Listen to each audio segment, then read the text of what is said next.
me? Well, a lot happened to me. Basically, the best way to put it is a lot of not in my backyard. A bunch of fear about what I was doing, setting up my farm, where I was growing, what I was growing. I had 3 governments move to shut me down, one after another, and it kind of cascaded into me having to pivot into doing a lab instead of a farm. That's when the pandemic hit, and the pandemic caused even more problems. I lost my place to go. There's no one that really wanted to lease anything during that period of time. My investors started wanting to scale back their investment. They got cold feet. Just wasn't the right time to move. Pandemic went through. We all recovered. I thought I was going to pivot away, maybe do something different. I had to take stock of what I was going to do, which direction I wanted to head. And I went full circle. I came back around eventually. And through some help of others, support I never thought I'd get, I started to realize that this is what I should have been doing the whole time. Well, we have a new direction, a new plan. What we were going to do won't work anymore. It's after the pandemic quite a while now, and the market's saturated. A bunch of people got off the ground when I was looking to get off the ground. Now they have the market. So what are we going to do? Well, in short, we're going to create a larger market. That's the plan. Now let me give you some more details on the plan. I'm going to take the hemp market, send it to the moon, or the sun. Either way, alright? How are we going to do that? The plan is a bit simple.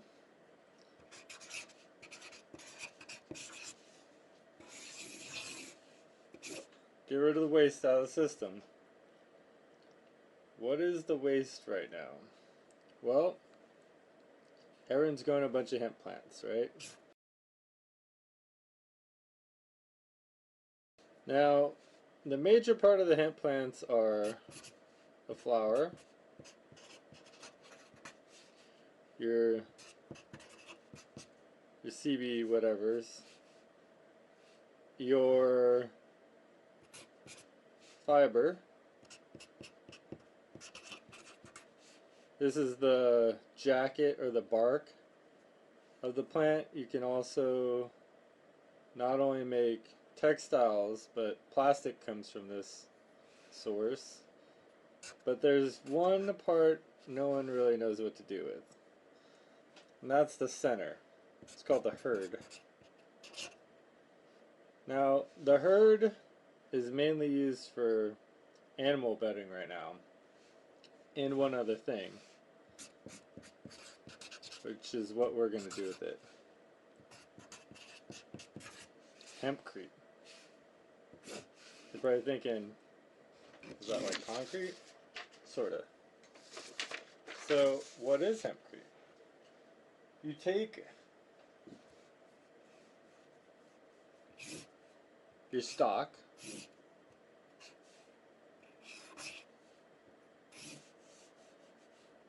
cut your jacket off of it,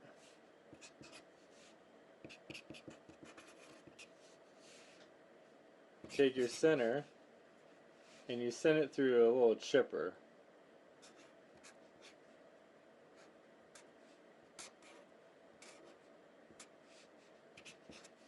And it comes out in a bunch of little flakes, bunch of little pieces. You get a pile of these pieces, and you add 2 things: water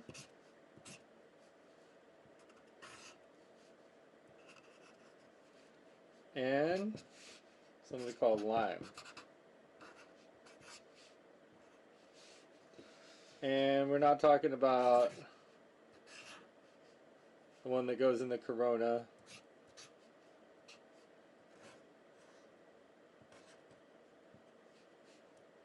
No. We're talking about the powdered stuff you find in big bags at Home Depot.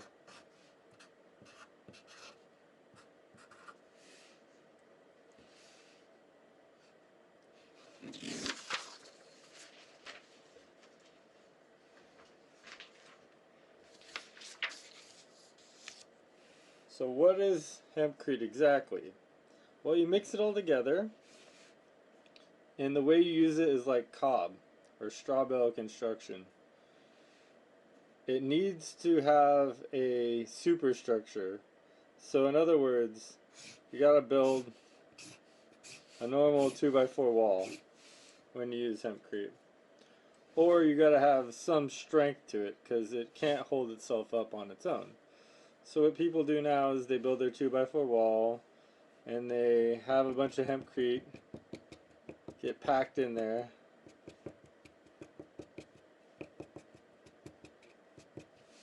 And they usually pack it real thick. So if you're looking at the side, here's your 2x4 wall.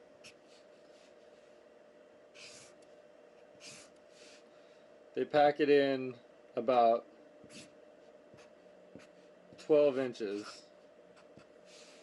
Usually on either side. So I'll put a form over here, a form over here. Pour the Hempcrete in there. And when it's at 12 inches, you have R28, roughly. Which is pretty good insulation. Now the benefit of Hempcrete is not only is it cost-effective building material, it's fire resistant, which is a big plus. It sequesters carbon, meaning over a 100-year lifespan, it becomes carbon negative, and actually, as it petrifies, it captures carbon. And then, most importantly, it's got better air quality, about 5 to 6 times better air quality in a Hempcrete structure than traditional building material. So, how are we going to use the Hempcrete, you might ask? Well, we're taking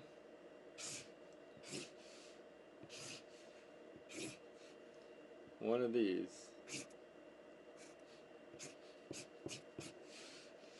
What is this? It's a shipping container.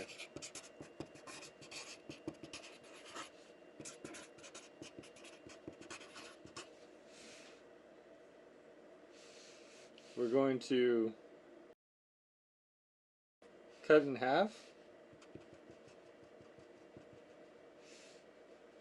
And we're going to take a 20-foot container. So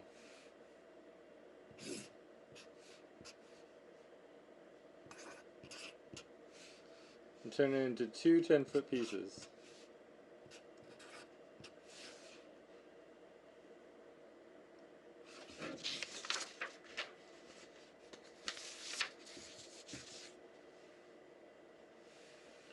We're then going to take our half a container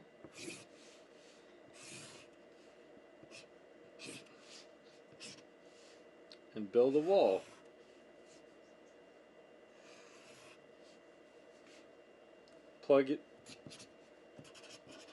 Plug up the end with a bunch of Hempcrete.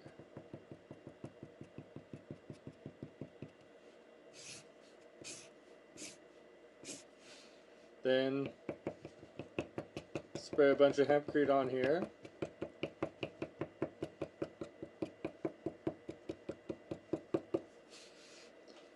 Then we're going to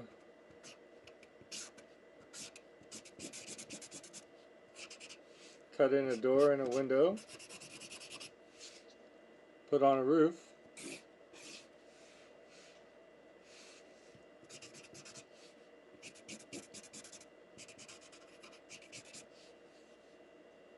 and have a nice little house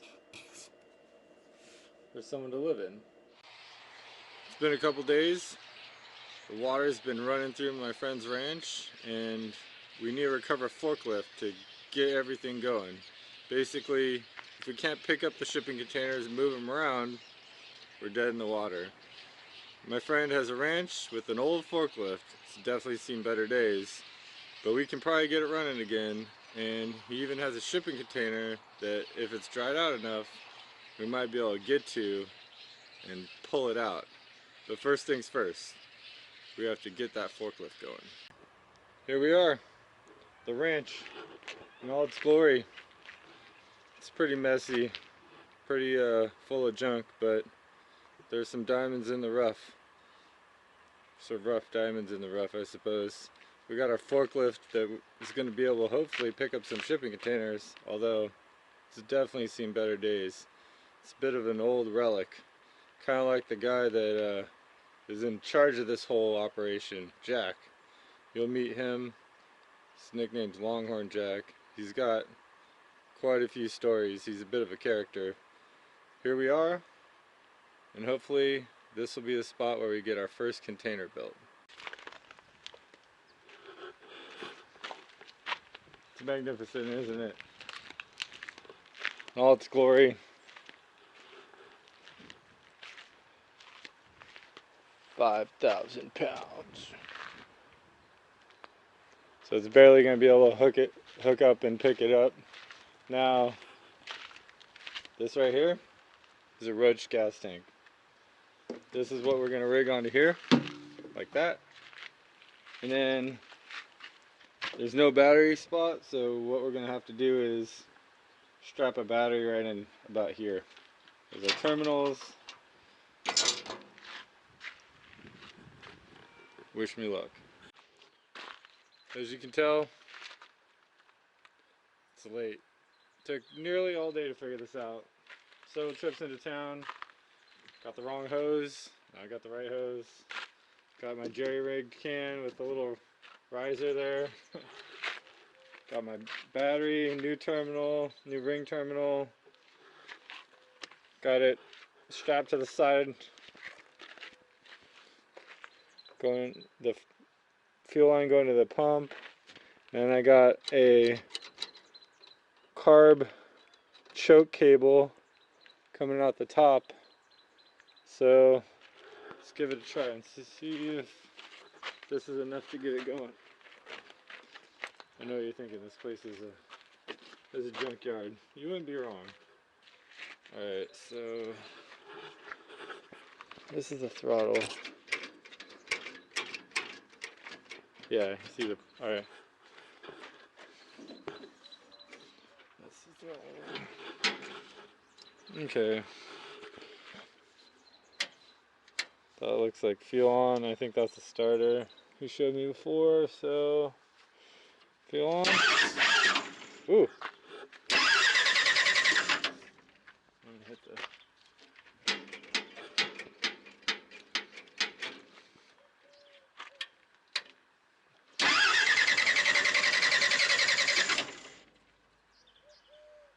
smells like something.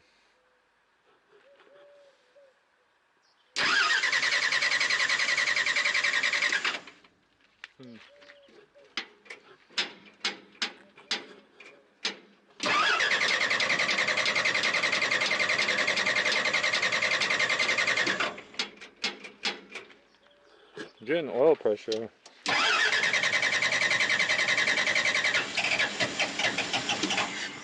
Ooh, it's looking pretty good.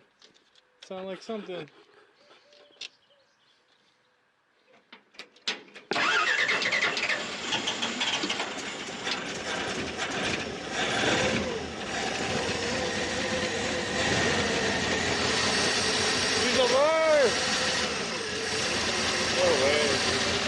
The exhaust is kind of moving.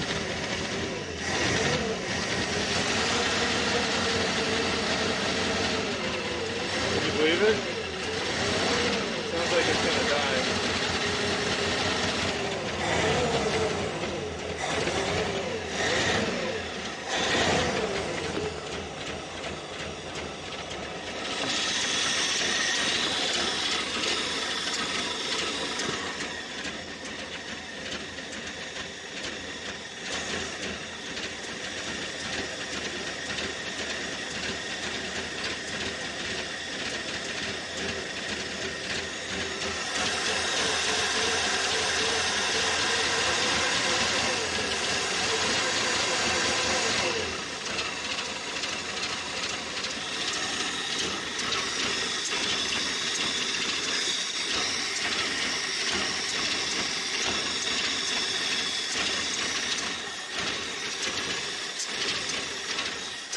You're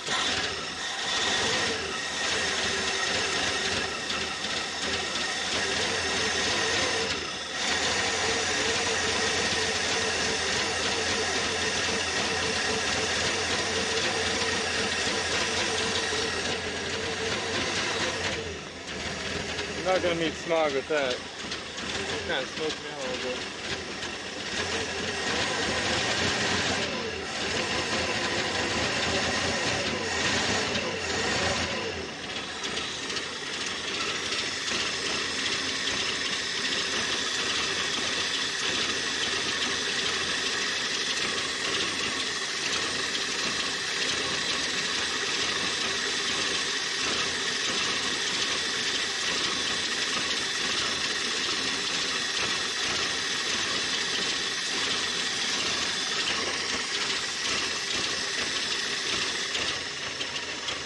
Well, here we go. Step 1 complete. It's idling without me doing anything. As if on cue. Alright. Hopefully we can make some more progress tomorrow.